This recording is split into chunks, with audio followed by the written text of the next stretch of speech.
तो पंचायती राज, वैसे पंचायती राज को ये एक शब्द है जिससे हमें ये एक फील होता है या एहसास होता है कि जो शासन व्यवस्था है वो स्वशासन है। यानी अगर बात करें प्रधानमंत्री, अब प्रधानमंत्री को अगर अपने यहाँ की बात करें सरली की, यहाँ पे क्या चल रहा पता होगा क्या? नहीं होगा। यहाँ की सरकार वो नहीं समझ पाएंगे। तो इसलिए वहाँ पर वो केंद्र सरकार है, इसके बाद राज्य सरकार आती है, और फिर अभी संशोधन हो गया संविधान में, इसके द्वारा अब एक त्रिस्तरीय है, यानी गांवों में कहने का मतलब जो कह सकते हैं पंचायत राज व्यवस्था वो की गई।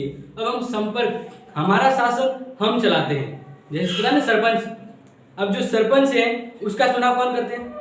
हम लोग करते हैं। तो उनका चुनाव जब हम करते हैं तो यहाँ से व्यवस्था हमारे द्वारा हो जाती है, और हमारे द्वारा जो व्यवस्था है उसमें सपोर्ट रहता है अपने राज्य सरकार का, उसके बाद का। तो पंचायती राज में एक शब्द आता है जो ध्यान रखना है, स्वशासन। क्या आता है? स्वशासन।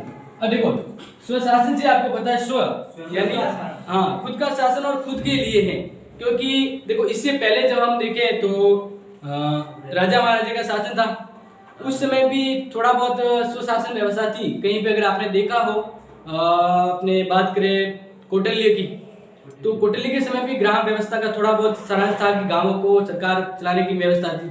मौर्य काल को देख लो, मौर्य काल में ग्रामीण व्यवस्था के अंतर्गत एक गांव का जो प्रधान होता था उसको ग्रामिक बोलते थे। क्या बोलते थे? ग्रामिक।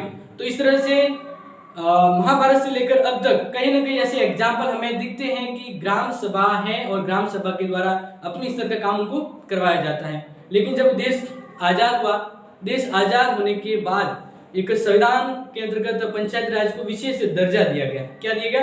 विशेष दर्जा। अब एग्जाम में प्रश्न अपने क्वेश्चन में आता है कि पंचायती राज का सबसे पहले लिखित जो व्यवस्था है वो कहाँ से दिखती है हमें, कि लिखित रूप में है और उसकी व्यवस्था सही है। तो आपको ध्यान रखना है, सोल वंश के समय हमें पंचायत स्तर का, यानी हम कह सकते हैं ग्राम स्तर की जो व्यवस्था है उसके बारे में पता लगता है। अगर आपने सोल शासन के बारे में समझा या पढ़ा होगा तो वहां पर हमें ग्रामीण शब्द उनके बारे में, उनकी व्यवस्था के बारे में पता चलता है। ठीक है, तो ये तो उस समय थी। लेकिन सबसे बढ़िया बात जो आती है वो ध्यान रखना कि अपने संविधान के अकॉर्डिंग और एग्जाम में भी ये प्रश्न आता है कि भारत में ग्रामीण स्वशासन का जनक किसे माना जाता है? ग्रामीण स्वशासन अगर आपको पता है तो 1882 में लॉर्ड रिपन, अगर आपको पता है लॉर्ड रिपन, इसको ही भारतीय ग्रामीण स्वशासन का जनक माना जाता है। क्या माना जाता है? जनक। यानी इसके बाद व्यवस्था सुधरी, यानी शुरुआत, और गांवों के लिए जो व्यवस्था है वो ग्रामीण करेंगे। तो ये बात और ये जो व्यवस्था है सबसे पहले कहां से शुरू हुई?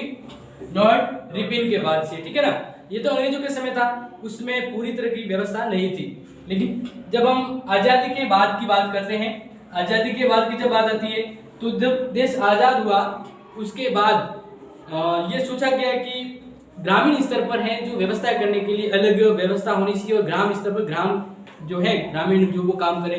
तो इसके लिए पहले शुरुआत तो की, आपको पता होगा 1952 और 53 के अंतर्गत सामुदायिक विकास कार्यक्रम चलाया गया था। तो उसके द्वारा ये कहा गया कि गांवों की व्यवस्था करने के लिए ग्रामीण जो है वो भागीदारी देंगे, यानी गांवों में जो व्यवस्था करनी है उसके लिए क्यों ना कि ग्राम के लोगों से ही सहयोग लिया जाए ताकि वो काम बेहतर हो सके। क्या हो सके? बेहतर। तो सामुदायिक जो विकास कार्यक्रम चलाया गया था, उसी के तहत एक समिति का गठन किया गया था। आपको पता हो, एक समिति का गठन किया गया था, और उस समिति के बारे में बात करें,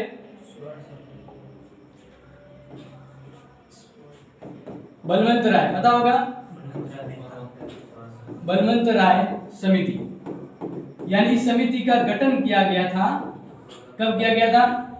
1952 और 53 के आसपास तो ये समिति गठित हुई थी, और इसने उसको, ये सरकार ने इसको बैठाया था कि आप ग्रामीण स्तर पर क्या व्यवस्था करें, क्योंकि हर स्तर की समस्याओं को लेकर सरकारें समिति बैठाती हैं। ठीक है ना, जैसे सरकारी आयोग वगैरह ऐसे अलग अलग होते हैं। वो क्या है ना कि हमें कोई नया व्यवस्था करनी है तो इसके लिए एक समिति डिसाइड करती है और समिति विचार विमर्श करने के बाद सुझाव देती है कि अब हमें भारत की शासन व्यवस्था में क्या नया करना चाहिए। तो इसी तरह गांव में सुधार करने के लिए, ग्रामीण व्यवस्था में सुधार करने के लिए बनोतराय मेहता समिति का गठन किया गया, जिसने अपनी रिपोर्ट 1957 और 58 के आसपास अपनी रिपोर्ट प्रस्तुत की। और इसके द्वारा उन्होंने कहा कि ग्रामीण स्तर है वो 3 स्तर में होना चाहिए, गांवों में शासन है वो 3 स्तर पर होना है, ग्रामीण स्तर पर यानी स्वशासन, स्थानीय स्वशासन अगर बात करें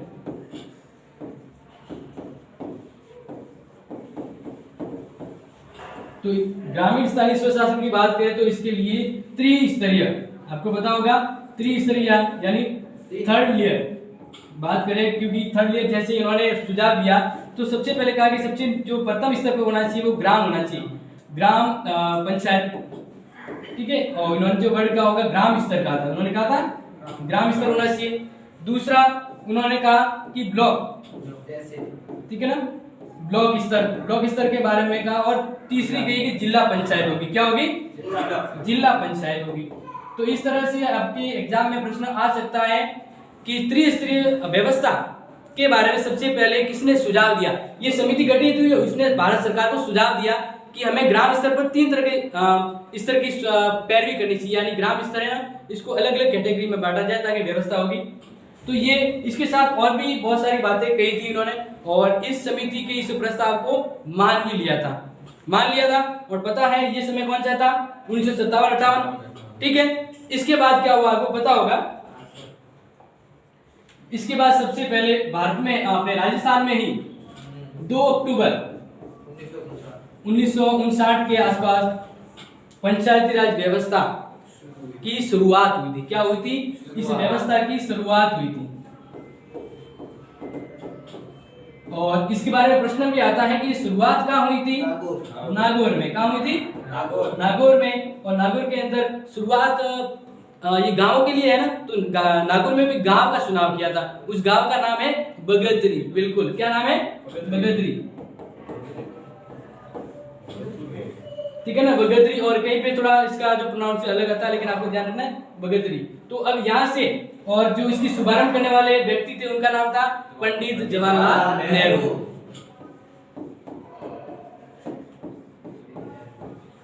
ठीक है। तो यहाँ से शुरुआत हुई थी, और सबसे पहले शुरुआत और राजस्थान से हुई थी। ये बहुत बार ये एग्जाम में प्रश्न आया है, बहुत बार आया और बहुत बार आएगा भी। तो आपको ये शुरुआत ये ध्यान रखना है कि अगर बड़ा प्रश्न है तो उसमें छोटी चीजें भी पूछी जा सकती है कि भाई वो पंचायत कौन सी थी जहाँ पे शुरुआत हुई, ये पंचायत थी, वहां पे बगदरी पंचायत थी, वहां से ये शुरुआत हुई थी, ठीक है। और इसके बाद आंध्र प्रदेश और धीरे धीरे सब जगह ये काम होने लग गया था, मतलब शुरुआत हो गई थी।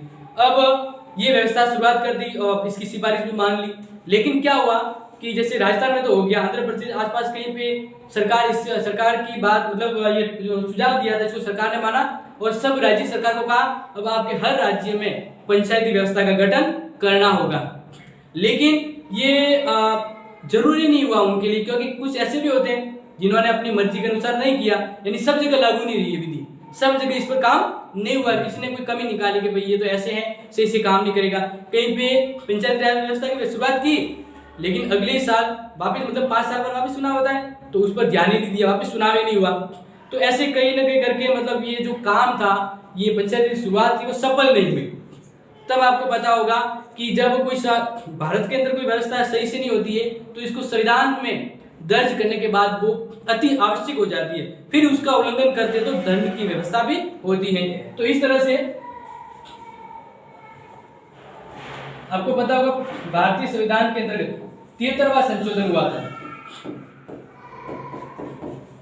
और 73वें संशोधन जो हुआ था 1992 के अंतर्गत, और इसको समय मान लेंगे। और इस संशोधन के अंतर्गत जो बात कही गई थी और इस संशोधन को स्वीकार किया गया, ठीक है ना, 20 अप्रैल 1993 को, 20 अप्रैल 1993 को इसको राष्ट्रपति ने साइन कर दिए। और 24 अप्रैल, ये ध्यान रखना एग्जाम में प्रश्न आता है। और इस दिन को पंचायती राज दिवस माना जाता है, ये एग्जाम में आया हुआ है, पंचायती राज दिवस के रूप में कि पंचायती राज दिवस कब मनाया जाता है 24 अप्रैल को, क्योंकि इस दिन से पंचायती राज व्यवस्था यानी ये संशोधन हुआ। तो संशोधन के द्वारा क्या व्यवस्था की गई कि पंचायत की जो व्यवस्था है इसको संवैधानिक दर्जा दिया गया। इसके द्वारा पंचायतों को, यानी इसको हम टॉपिक के तौर पे कहते हैं पंचायती राज व्यवस्था, और पंचायती व्यवस्था को क्या दिया गया, संवैधानिक दर्जा दिया गया।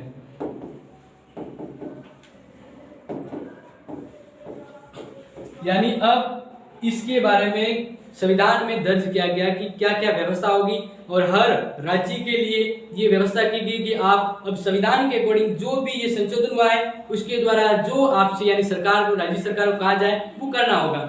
तो इसके लिए अब ध्यान रखना, ये 73वां संविधान संशोधन है वो ग्रामीण स्तरीय पंचायती राज, या फिर ग्रामीण, इसकी जगह एक शब्द लिखना आपको स्वशासन, क्योंकि गांव के लिए और गांव के साथ साथ इसमें ब्लॉक हो गया, क्योंकि 74वां हुआ था वो अलग हुआ था। 74वां पंचायत स्तरीय नगरीय पंचायत था और 73वां था ग्रामीण स्तरीय स्वशासन के लिए। तो अब ये और इसके अंतर्गत जो जितने भी प्रावधान किए गए वो याद रखना है, क्योंकि एग्जाम में प्रावधान पूछे जाते हैं कि कौन से अनुच्छेद के तहत व्यवस्था की जाती है, या कौन सा अनुच्छेद कहता है कि पंचायती राज व्यवस्था का गठन किया जाएगा। तो एक इंपॉर्टेंट जो प्रश्न नेक्स्ट एग्जाम में आ चुका है, नीति निर्देशक तत्व के अंदर से एक प्रश्न आता है,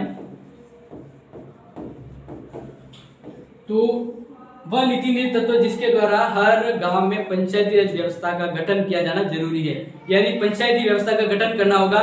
इसके लिए राज्य सरकार को, नीति निर्देशक मतलब राज्यों के लिए गाइडलाइन होती है कि राज्य ये काम करेगा, तो राज्यों के लिए कहा गया कि आप हर गांव में पंचायती राज व्यवस्था के लिए गठन करेंगे, और इसके लिए आर्टिकल जो अनुच्छेद की बात की गई, अनुच्छेद 40, ये आप इसको हमेशा अच्छे से नोट करना, याद रखना कि संविधान का जो अनुच्छेद 40 है वो कहता है कि पंचायती व्यवस्था का जो गठन है वो हर मतलब राज्य की जो व्यवस्था है वो करेगी ऑटोमेटिक, ठीक है ना। तो अब हम बात करते हैं त्रिस्तरीय पंचायती राज व्यवस्था को संविधान में दर्ज किया गया है, तो इसको हम स्टेप से शुरुआत करते हैं। तो आपको ध्यान रखना है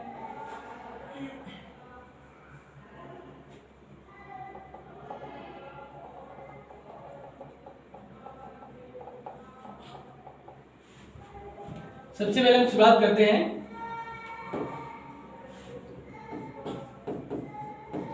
ग्राम पंचायत से, क्योंकि 3 स्तर बनाए गए थे ना, अभी जैसे 3 स्तर संविधान में बनाए गए, तो इसके द्वारा ग्राम पंचायत होती है, फिर क्या होती है पंचायत समिति, और इसके बाद जिला परिषद, क्या होती है जिला परिषद, जिसको हम जिला पंचायत भी कहते हैं।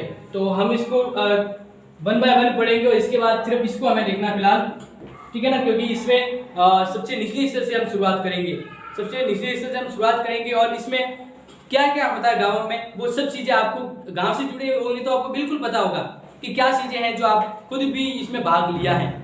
तो सबसे पहले ध्यान रखना है, ग्राम पंचायत में ग्राम सभा का गठन किया जाता है। किसका किया जाता है? ग्राम सभा का। और ये प्रश्न भी आता है कि ग्राम पंचायत की सबसे छोटी इकाई कौन सी होती है? ग्राम सभा होती है, ठीक है ना। और ग्राम सभा के अंदर इसके कौन भागीदार होते हैं, सदस्य कौन होते हैं? जो उस गांव की वोटर लिस्ट में जुड़े हुए हैं, जो क्या है उस गांव की वोटर लिस्ट में जुड़े हुए हैं, वो उस गांव की जो ये ग्राम पंचायत होती है उसकी सभा में भाग ले सकते हैं, ठीक है। तो इस तरह से वोटर लिस्ट में नाम जुड़ा होगा तो ग्राम सभा की एलिजिबिलिटी क्या होगी? मिनिमम एलिजिबिलिटी क्या होगी? 18 वर्ष। क्या होगी? 18 वर्ष होगी, ठीक है। और ग्राम सभा के अंतर्गत चुनावों में भाग लेने के लिए कितनी आयु का प्रावधान किया गया? भाग लेने के लिए जैसे वो प्रधान होता है 21 वर्ष। कितनी लिखी गई है? 21 वर्ष। तो यहाँ पे आप इसको कह सकते हैं उम्र। 21 वर्ष का प्रावधान रखा गया जिसमें एक ग्राम पंचायत का ग्राम पंचायत का एक प्रधान होगा जिसको हम अध्यक्ष भी कहते हैं और जिसको सरपंच भी कहते हैं। तो इसलिए जो भी चुनाव लड़ना चाहता है उसकी उम्र कितनी होनी चाहिए? 21 वर्ष होनी चाहिए, ठीक है। नेक्स्ट बात करें थी ग्राम पंचायत के बारे में, तो इसके कार्यकाल के बारे में।